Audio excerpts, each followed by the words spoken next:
Yeah, it is time for the Dour Hour. What is up, 333 people? It's time to smoke and hang out. I hope everybody is having a dope ass Friday. I hope all your dreams are coming true. And I hope everything is copacetic with each and every single one of you. Vegas, what up, homie? It is time for the Dour Hour.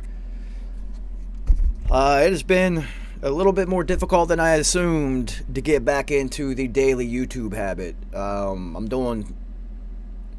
got too many things going on right now, and it's been a little bit more difficult than I thought it was going to be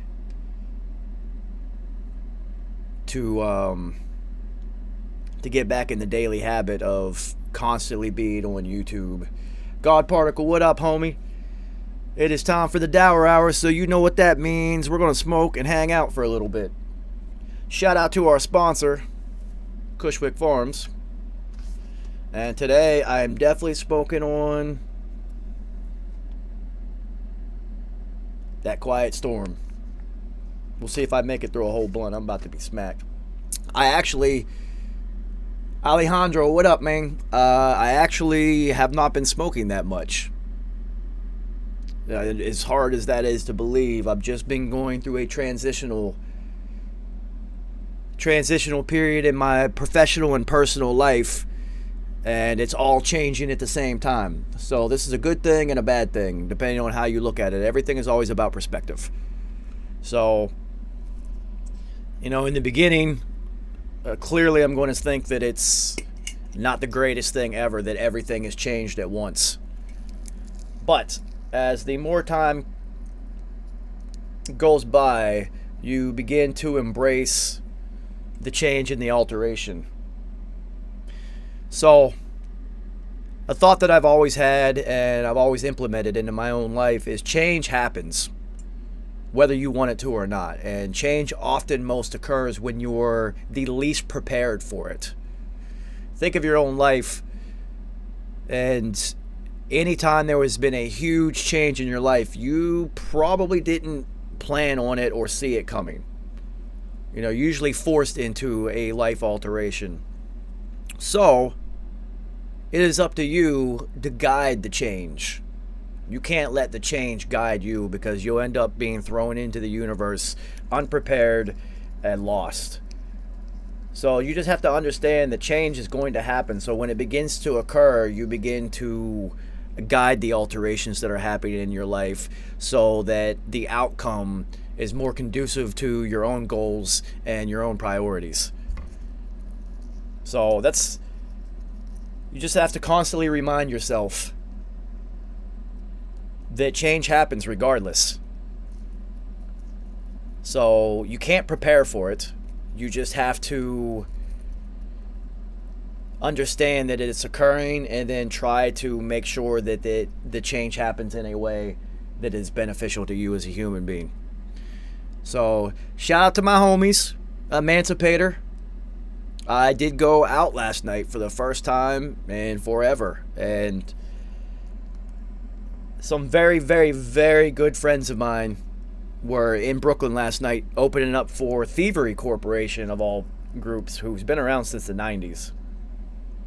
So shout out to my homies, because I got to see some of my favorite people in the history of humanity last night, and it's always good to connect with those types of people. We're kindred spirits and we're friends.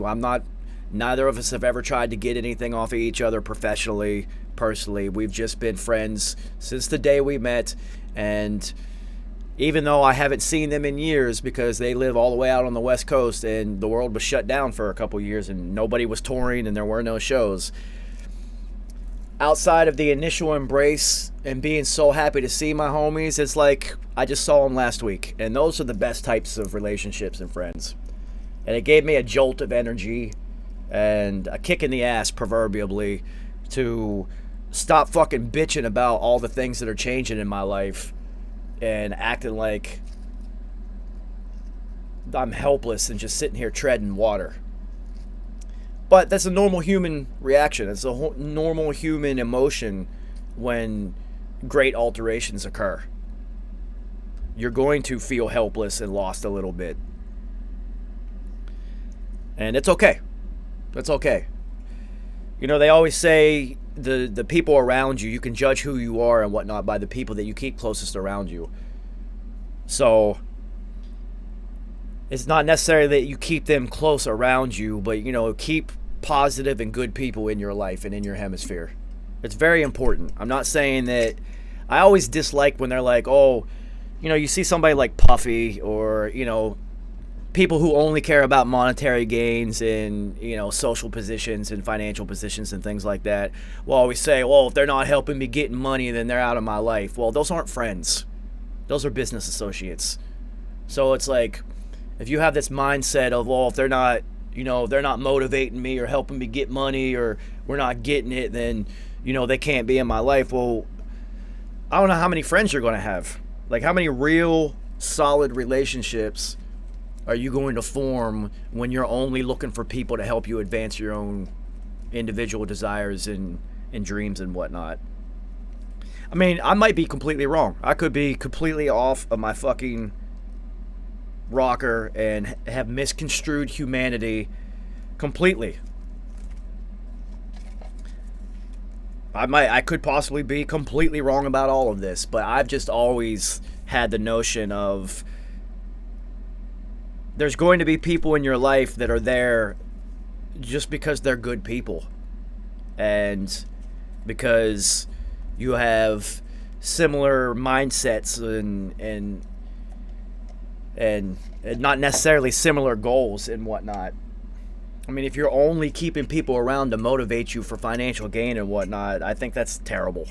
I think that's terrible of you as a person. But like I said, I could be wrong. I'm not rich by any means whatsoever.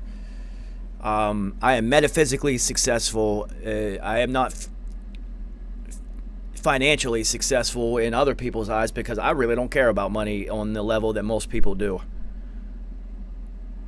You know, it's especially after P left and ascended to the next level.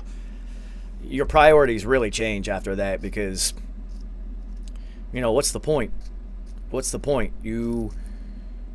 Everybody gets their turn on this physical plane, and if all you did is just get a bunch of money, and then whenever it's your time to leave, that's all you ever had was just a whole bunch of money. Well, A, you can't take it with you, and then B, you're just going to leave destruction and infighting amongst your people over what you left behind.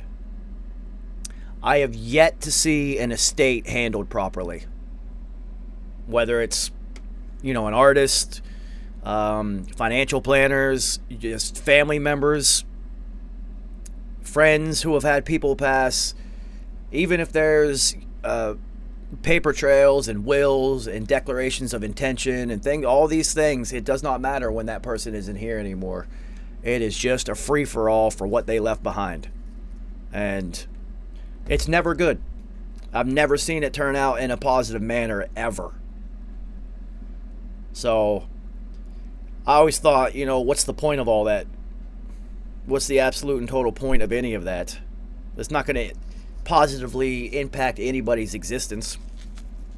All you're going to do is have the people that used to be somewhat associated with each other fighting each other over what you left behind.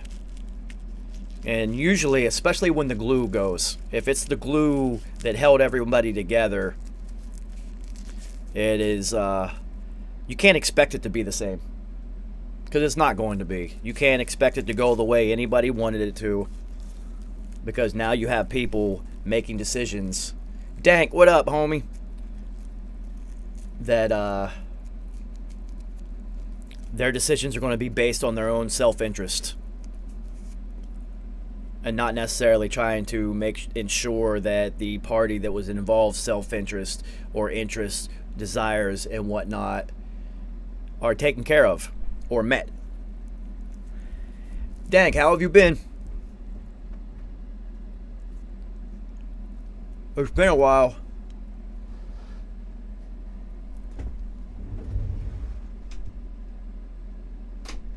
you know, dank, that I am currently smoking on that Quiet Storm from Cushwick Farms, which is me. So, you know, it was funny for what? We did this for a year, 2 years, where, you know, shout out to our sponsor, Cushwick Farms, and nobody knew that Cushwick Farms was actually me. So, just as, you know, with 333 merchandise, where I make everything myself by hand, with everything else that is within my hemisphere in existence, including my own weed, I actually grow and curate this myself. So I just always wanted everything that I've done to be a quality product. I really, really care about that. I want the weed to be awesome. I want the hoodies and merchandise to be of high quality. I want people to appreciate the products and services that I'm currently a part of based off of quality, and not just because it's part of the community. It's awesome that it's part of the community, but I want everything to be an excellent product, so that anything that we do amongst the community and whatnot is of the highest possible quality. So I'm a real big stickler for that. Vegas, you know, homie, you have experienced my mom's medibles, and you have definitely supported me with the 333 merchandise. And, you know, I really, really do hope that all of things that I do have a quality factor that is through the roof. And then becomes the social aspect and the metaphysical aspect of the 333 concept and the community behind it and what we built. So, just always want everything to be as good as it can possibly be. And I really, really worry about that stuff. I really beat myself up on trying to ensure that everything is as good as it could possibly be. OJ, what up, homie? You know, just about to smoke some Cushwick Farms and just hanging out with the homies. The Dour Hour is this. We just hang out and talk. I should have a co-host on here, but every single time that I try to get him involved with the Dour Hour, he just flakes out. So I'm tired of trying to drag him along and get him involved in this. I came up with the idea of the Dour Hour for him. I was trying to help him do his own thing, and when he was dragging his feet on actually starting his own podcast and YouTube show and whatnot, that I just actually was like, you know what, I bet you if I do the Dour Hour, that it's really going to force his hand. And it didn't. It's literally been a calendar year since I started doing the Dour Hour. Took a huge break in between, but I started it, you know, last year. That didn't motivate him, and then I decided to kick it up back again because I'm not waiting. I like the Dour Hour because there is no forum. There's no me playing records from an artist, or there's no me trying to help people with their music or beats, or I'm not meditating. This is just an open forum. So this is more likely the most liberating aspect of 333 TV that I have, because we can do and talk about whatever. So now that I've lit up that Cushwick Farms, what do you guys want to talk about today? I should start, once I get back into full YouTube mode and I'm constantly on here again, I'm going to start doing having guests on, you know, and it'll be you guys. I'll just zoom somebody in and we'll just chop it up. And that's what it's going to be. So, what do you guys want to talk about today? Like I said, I did get to go see a show last night. Totally random. I didn't even know they were playing. Well, OJ, this hasn't been spare time. I'm going through a huge life alteration. As you guys know, I am no longer associated with Infamous Records.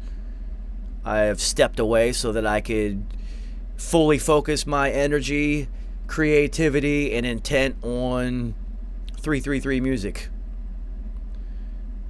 So you only have so much creative juice, and I am going to use it on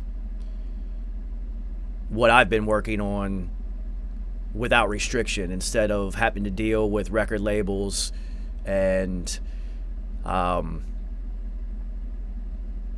meetings and roundtable discussions about the music being made, by having discussions with people who weren't there ever and had nothing to do with it, trying to tell you how they think you should be making the music that you've already made. So, I had a conversation with Alchemist a long time ago about the same thing, and he had just finished working on Grand Theft Auto 5, I believe.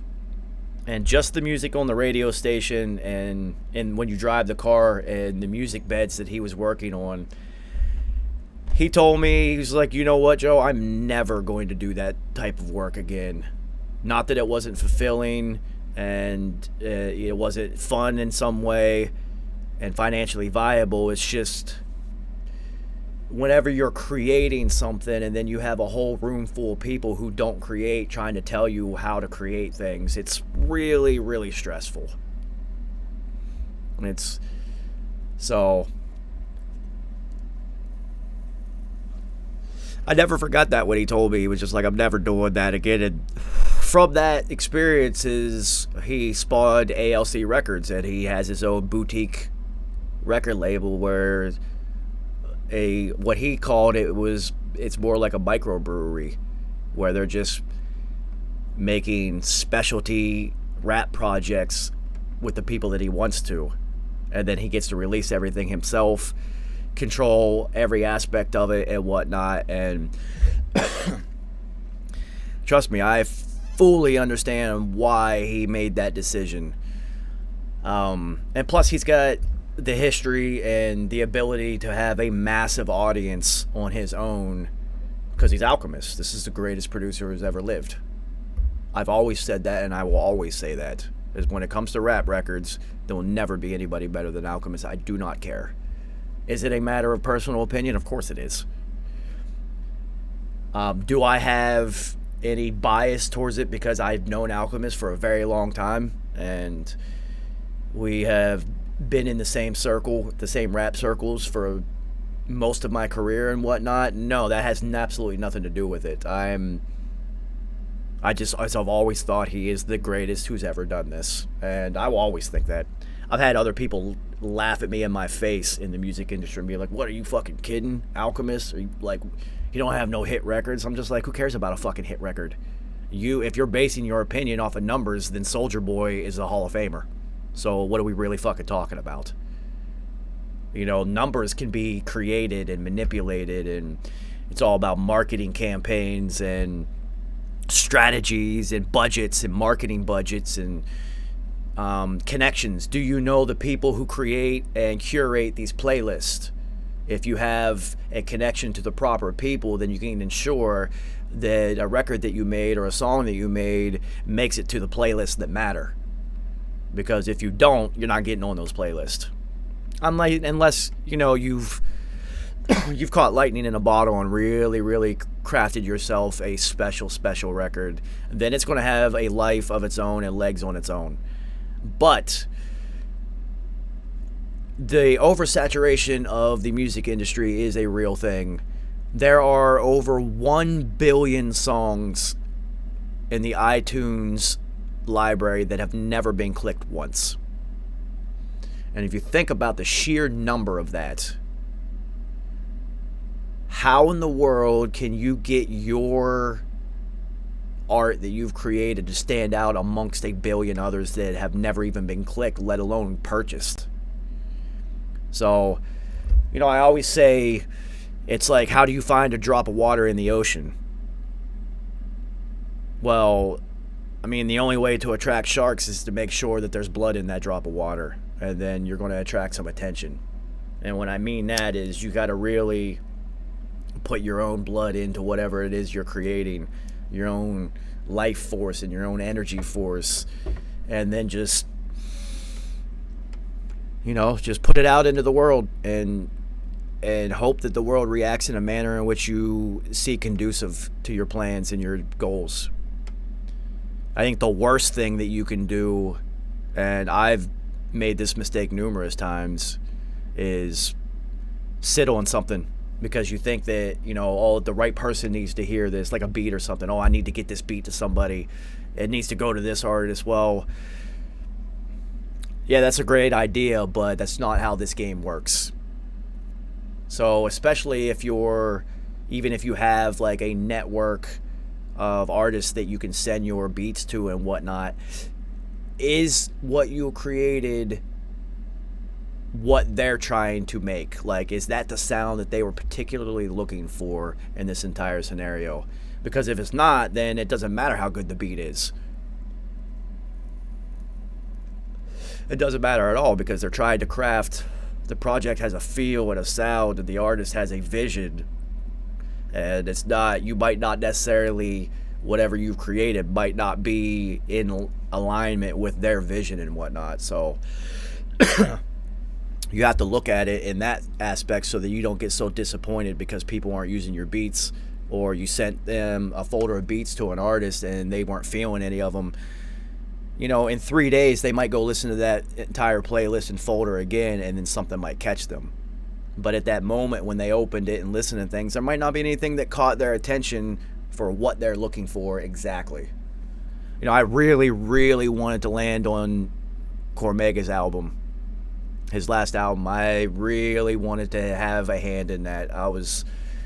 That's something I really, really, really wanted, because I knew what type of album he was making. I already knew it, and I was just like, oh, I want in on this one. Well, by the time that, Mega had talked to me about it, and then we were discussing his project and whatnot, he was down to trying to literally wrap up the very last song on the album. And when you're looking for the last song of an album, you're looking for something ultra specific.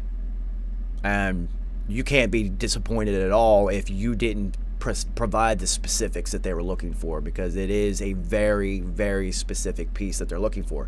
This happened with Albert Einstein. This happened with Hegelian, especially because those last three songs, trying to craft those last three songs on the Book of Revelation, took forever, because it was something very, very specific that we were looking for. And it didn't even matter if the beat itself kind of fit. Once P would lay his rhymes on it, it might not have the proper feel when combined.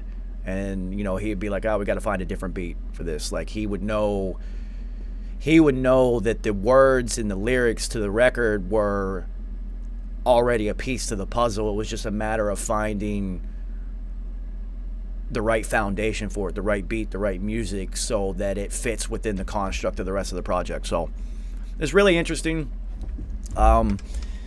It can be disappointing, but at the same time, you have to just understand how the music industry and how the game itself works. I think if you're a producer, OJ, I think the best thing to do is find an artist that you can develop together. You and the artist have a sound and a feel that you craft together, and then that can be the launching vehicle for both of you. Because just trying to send out beats and whatnot to people, that's not necessarily how things work now. Because these artists, unless you're already on the list that they are willing to work with you because they like your sound or like your beats or whatnot, then you're probably not going to get any ear time from them. And that's fine. That's fine.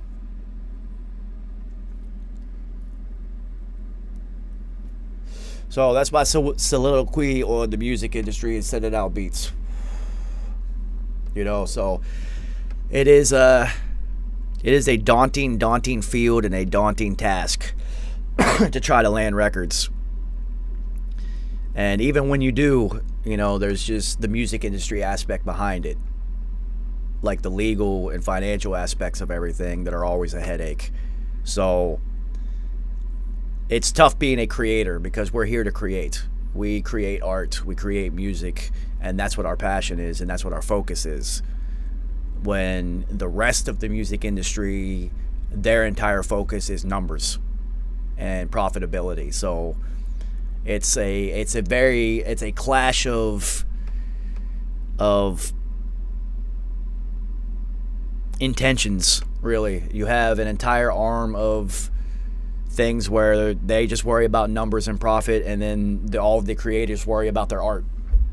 The writers, the producers, the artists themselves, vocalists and whatnot, they are always going to care about the art.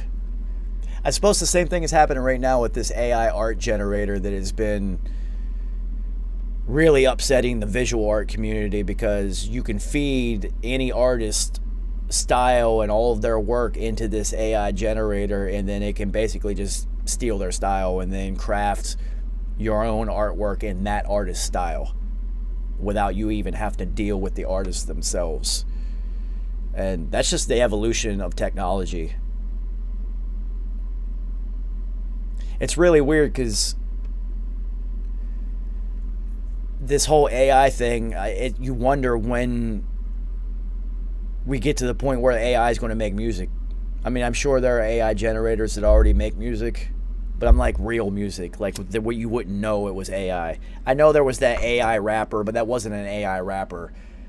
That was a digital rapper. There was still a person who was rapping. Now, the AI would create the lyrics, and there was a person who voiced these lyrics, and then they put, like, you know, the digital version of whatever they thought it should look like over top of it.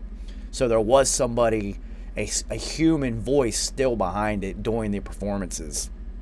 But the lyrics were AI generated. So I'm just wondering when, like, I imagine it'll probably be when quantum computing comes out and is like really viable, that you're going to have AI generated everything. And then where do we go from there as an artist and a creator?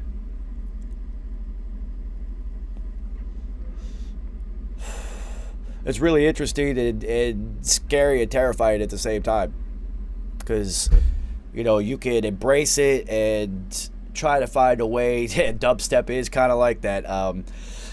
Embrace it and try to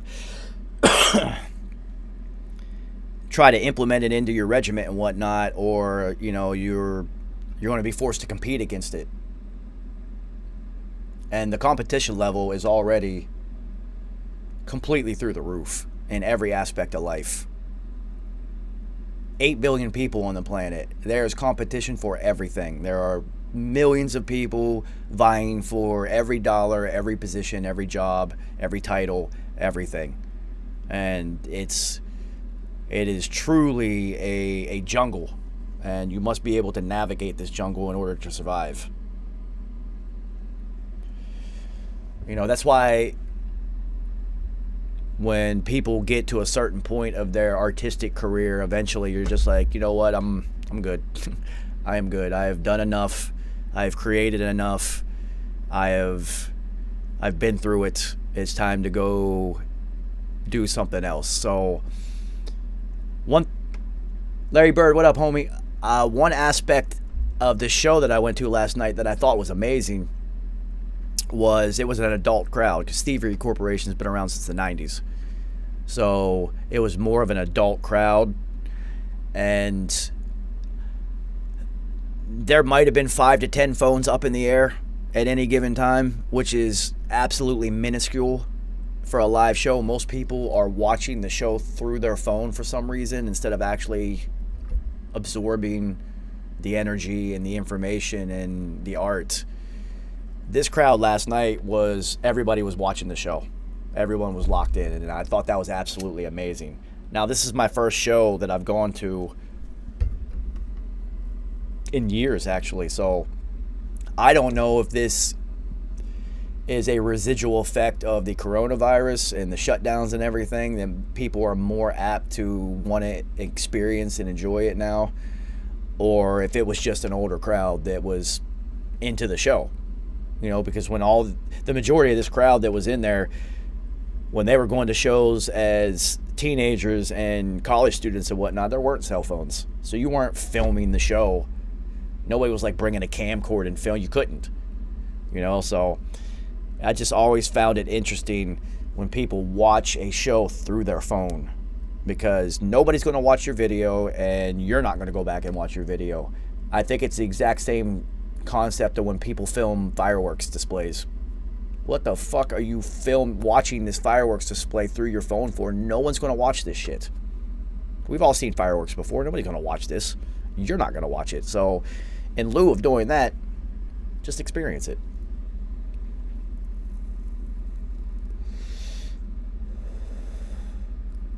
So shout out to everybody in the community. Shout out to everybody that has been copping hoodies this week. I am truly, truly grateful for the support and your patronage. Eternally grateful. And I will continue to try my very and absolute best to provide a high quality, affordable product, because I don't ever charge anything more than I would pay myself for something. That's why hoodies are only $50. Everyone tells me I should charge more, but I'm not going to. I'm not going to. I don't want to. That's not... I would rather sell 100 hoodies at $50 instead of, 20 of them at $150 each. That's not... I'm not trying to aim for an exclusive market or crowd or anything like that. I just want people like myself that are down for the community and whatnot. It's it's been good, this 333 community that I've been able to craft with you guys. And I got to get back into the community crafting and building with everybody, because while the work on book 2 was being done, I kind of disappeared. But that was my own doing and my own intention, because I'd been waiting years and I wanted to get it over with and just fulfill my promise. And so I just kind of disappeared and went into tunnel vision mode, and it was the only thing I was working on and the only thing I was doing. And now, I'm doing like 800 million things, it seems like. Vegas, any new music? Well, of course, me and Billy Lines have been up to something. Shout out to my homie Billy Lines. But we've been up to something, and the story of Leroy Dean will be coming out in early 2023. That will be our second instrumental album that we have released. It's fun because up until Between the Lines, I had never put out any music that I wasn't just an engineer or a mixer for. I had never just put out music that I created. Ever. P used to get mad at me. Cash used to get mad at me, when they would hear beats. Not all of them, of course not. But there'd be, a beat or two that I might have just made because I was going through something. It wasn't necessarily me trying to, work with an artist or land a placement or something like that. It was more just a means of expressing whatever it is I was going through at the moment. So, I usually would make them for myself, is what I would tell people. No, I just made that because I was going through something. Well, sometimes when artists would hear these, they get upset at you for not sending them to them. And it's just like, I have to apologize for it. It's my own damn fault. But I always had that aspect in my production mode where I always just don't think things are good enough. And I just wouldn't be like, it's all right. It's all right. That's what you always hear me say. It's all right. It's all right. It's not anything special. It's all right. So, I know many, many producers who are the same way. Havoc is guilty of that. Havoc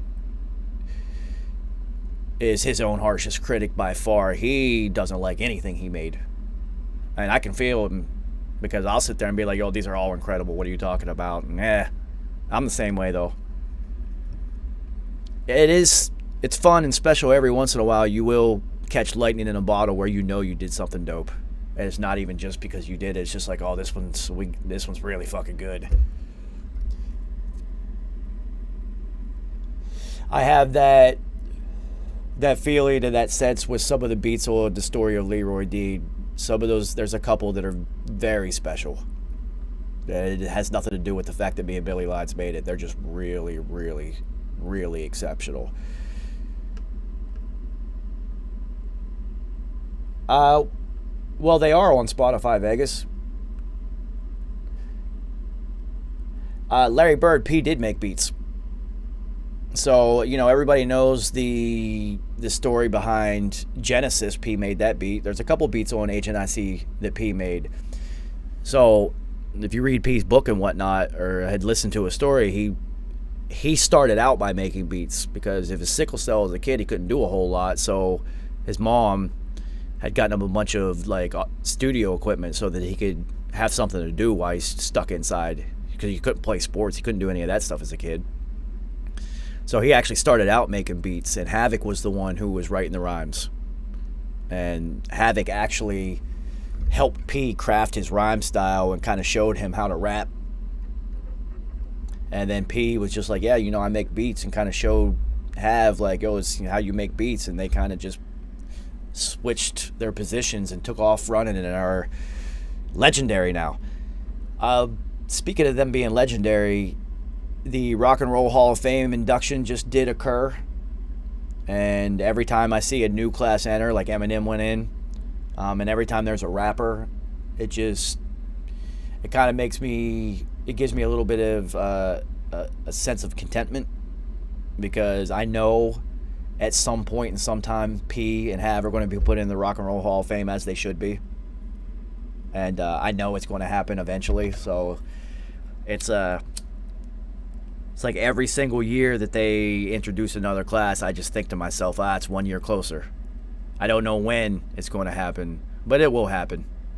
And I know P will be smiling from whichever plane of existence he is currently at, and will be at that time, because what a huge fucking deal for a rap artist to be put into the Rock and Roll Hall of Fame. Now, I already know there's a couple in there, and I know it upsets the rock crowd and whatnot, because they're just like, oh, this is the Rap Hall of Fame.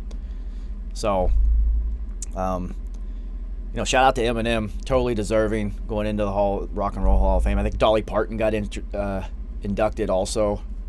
There's a couple other people.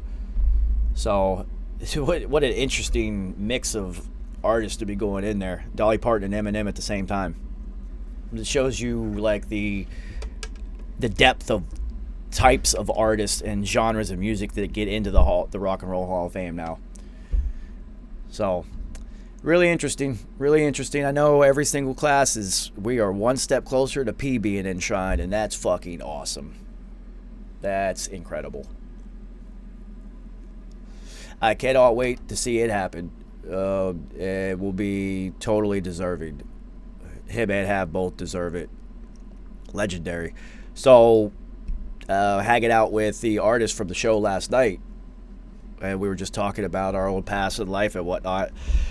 And of course, everybody in Thievery Corporation were fans of Mobb Deep.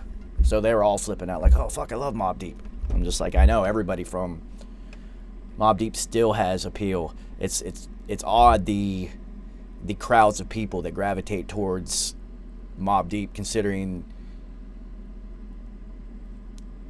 there is a Rap Hall of Fame, I think, Larry Bird. I believe there is one. I know the T.I. made the Trap Hall of Fame, didn't he? For Southern artists. I believe there is a Rap Hall of Fame. There might not be. I don't know. I am a little bit high right now. So, I think it's better to, as a rap artist, if you could make it into the Rock and Roll Hall of Fame, not just the Rap Hall of Fame, because the Rock and Roll Hall of Fame is more of a entertainment outside. I imagine they're not going to,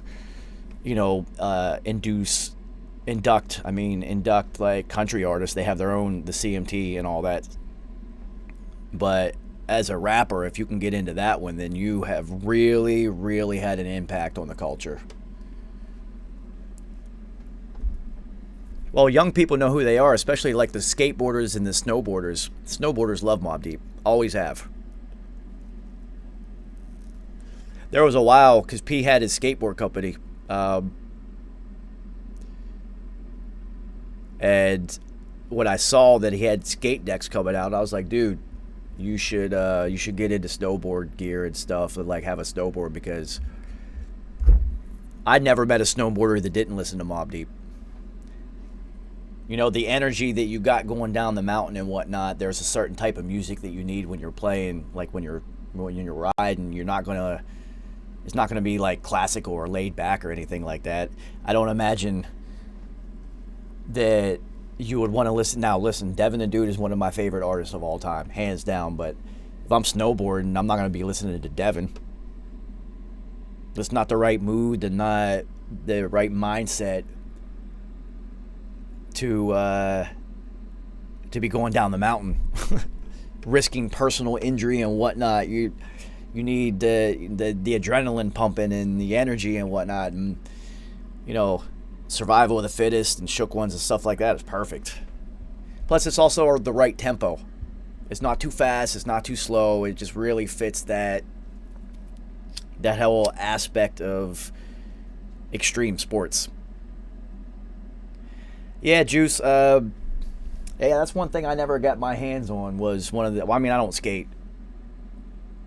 but I never grabbed one of the decks. Now, what I should have happen, now that I'm thinking about this, is the homie Chris, who makes little mini skate decks.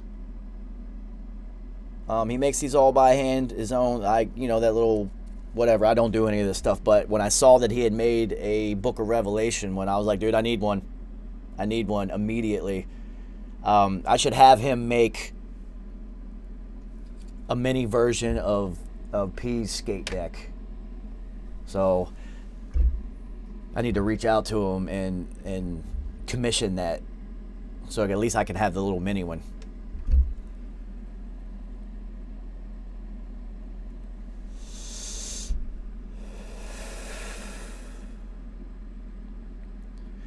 Yeah, man.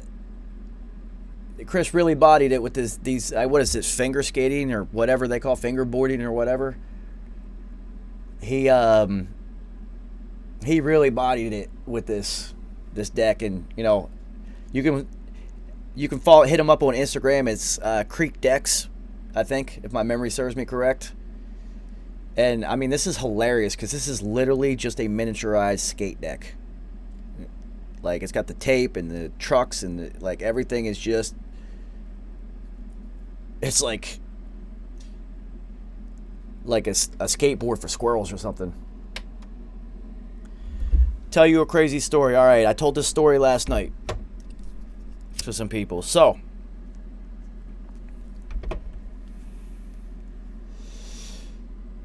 everybody who had ever come into Infamous, not everybody, but the majority of human beings who had come into Infamous Studios at some time had seen something, a ghost, an energy, something. That whole building was haunted. Everyone knew it. And some people had multiple incidences with parallel beings and whatnot, if that's what you want to call them. Not Vegas. I'm not no good at that. I've never even done it. I have no idea, and I can't ollie in real life. I was not easy. I like snowboarding. I didn't really like skating. So anyway, me, P, No ID, and Sean are in the studio, and I'm looking at the front door down the hallway, and P's across the center table from me. We're looking at each other, and I believe Sean was in the captain's chair, and No ID was to my left, and they're facing each other. And we were sitting there talking about how the studio was haunted, and as we're talking about how there's ghosts in this building, there's a figure you can see coming down the hallway. Now, the light bulb in the hallway had recently just burned out, so it was kind of dark. So you couldn't really see who it was. And I actually thought it was the studio owner. I was just like, oh, I think that's Fly. And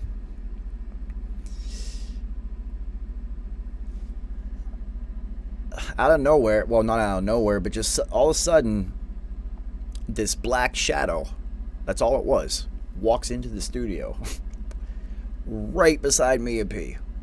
And it's just a shadow. There's no form, there's no details. It's just a shadow that's kind of shaped like what a human shadow would look like if it was walking down the hallway on its own. And I'm looking at it. I'm just like, yo, what in the fuck is that? And I'm literally just staring at it like, whoa. And then P's looking at it, but he's kind of like trying to hit me to see if I'm paying attention. And he's like trying to like hit me to make me look too. And then he looks back, he looks, and he's just like, yo, what do you see? That's how P's mind worked. He didn't want to just be like, yo, do you see that? He wanted the details to make sure that we both saw the exact same thing. And I told him, this fucking shadow sitting right there. What the fuck? And he's like, oh, you see it too. Now here's the weird part. Sean and No ID are sitting there, and they're both going, well, what are you talking about? I don't see anything. That's because it didn't want them to see it. It was only showing itself to me and P, which was really weird. So he says, he looks at them, he's just like, y'all don't see that? And they're like, no, I don't know what the fuck you're talking about. So he looks back at me, he's just like, yo, Joe, you see it, right? And I'm just like, yeah, it's right there, dude. And then when he turned his head and looked at it, and I looked at it again, it just dissipated like steam. Just disappeared. It didn't walk away. It didn't walk through the wall. It kind of just evaporated into infinity or whatnot. So that was just one incident. So the very next day, as I finish up this blunt from Cushwick Farms, hit me up if you're in New York and you want some of your own Cushwick Farms, or hit me on Instagram if you're not in New York and you would like some Cushwick Farms, and we will arrange something. So the next day, the same 4 people are in the studio. Now this time, me and P are standing beside each other, and No ID and Sean are beside each other, and we're on opposite sides of the big table. And P had both of his hands on the table. And No ID says to him, yo, P, you ever heard of the money demon? And P says, yo, what the fuck are you talking about, No ID? And No ID starts talking about how there's a money demon. And this is one of the ways that you can become financially successful, is dealing with this demon. And P goes, yo, there is no such thing as a goddamn money demon. They quoting him exactly. Now, he had both of his hands on the table flat. I'm standing right beside him as he's saying there's no such thing as a money demon, and I'm looking right at him. And as he says that, a quarter falls out of his pocket and lands right between the two of us on the floor. He looks down. He looks at me. I look down. I look at him. And we're both like, yo, did you just fucking see that shit right there? He looks at me and says, you want to know the crazy thing? I ain't even have no change in my pocket. And I was just like, whoa, what the fuck? Now, here's the wildest part about that. It didn't come out of the pocket. It went through it. I saw it happen. I literally watched a quarter just go through his pocket and drop right on the floor between us. As No ID was speaking about how the money demon exists and whatnot. Yeah, that one was absolutely wild. So I'm in the studio by myself, and I'm getting ready to set up for a session. I think Pacino was coming in, so I'm setting up the mic, and I'm in the mic booth, and it's a vocal booth. There's nothing in there but the music stand, the microphone. So what up? And there was the box that you plug the headphones in, and there was volume knobs on the box, but we were missing 3 out of 4 of them already. So there's only one fucking knob left. And I go in to set up the microphone for the session, and there's no knob. Now, I'm in the studio by myself, literally. I had been there by myself all day. Richie, what up, homie? And I'm looking at it, I'm just like, what the fuck? So I'm like, it's around here somewhere. I didn't go anywhere. Nobody took it with them. It's a fucking button. So I'm looking for it, and I literally am flipping the studio upside down looking for this volume knob. Yeah, Richie, this is, the haunting of Infamous Studios. So I'm looking for the volume knob everywhere. I went into the control room, in the hallway. There's only a round carpet, a small round carpet in the vocal booth. I took that out. There's nothing on the floor. It wasn't anywhere. And so I get pissed off after looking for it for like 30 minutes and I can't find it. And I yell at the ghost. And I'm like, all right, you motherfuckers, give me my goddamn volume knob back. I'm standing in the vocal booth when I did this.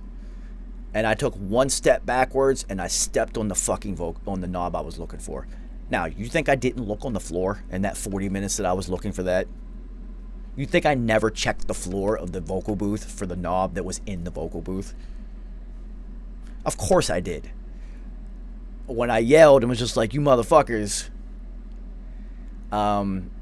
give me my knob back, they did. So that's usually, from what I have ever read and watched on YouTube or whatnot, is a kid. That means it's a kid, because ghosts that are children like to hide things from you. They like to play games. So I then immediately apologized. I was just like, I am so sorry. I did not mean to yell at you. I am no threat. I would always say, if you need some assistance in some way to help you transition to the next phase so you're not stuck here doing whatever it is that you're doing, I will help. So I never really got bothered, but the one time they stole my goddamn knob. So why did all this happen there? Well, the building that the Infamous Studio was in was previously owned by John Gotti. G9, what up, homie? South Ozone Park was John Gotti's neighborhood, so that building was actually owned by John Gotti.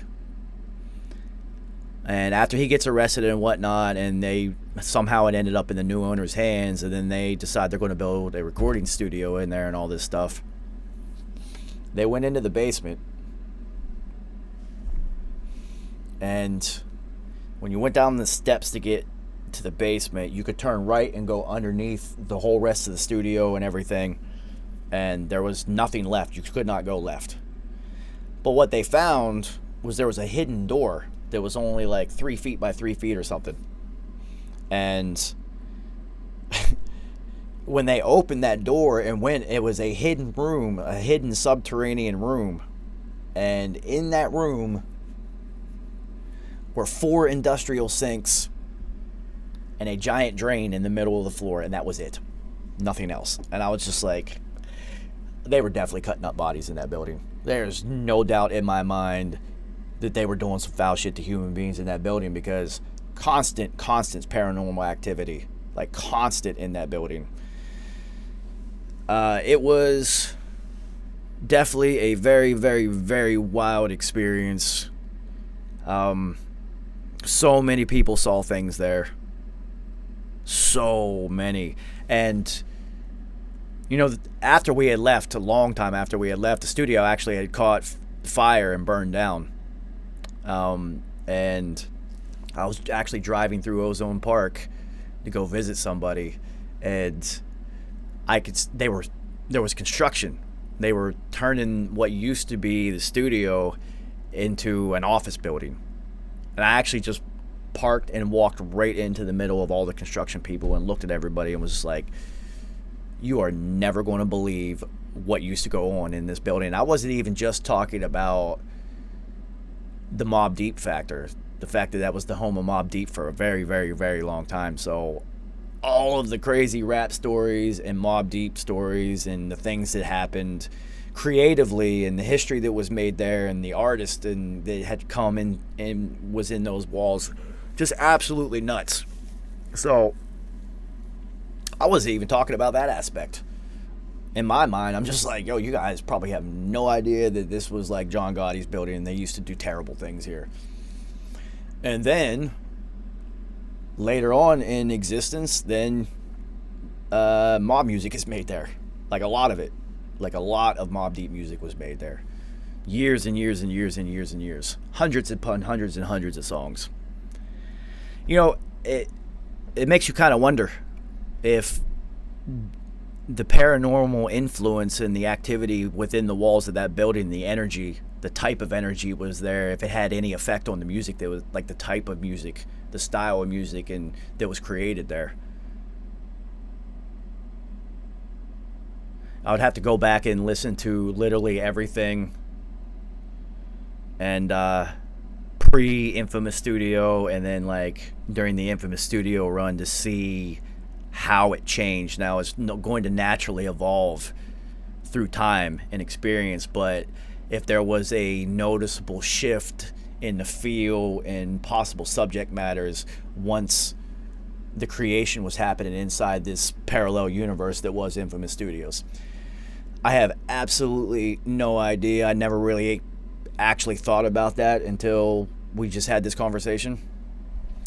And with that, it is 3:33 somewhere, and you know that what that means. This is going to wrap up this episode of the Dour Hour.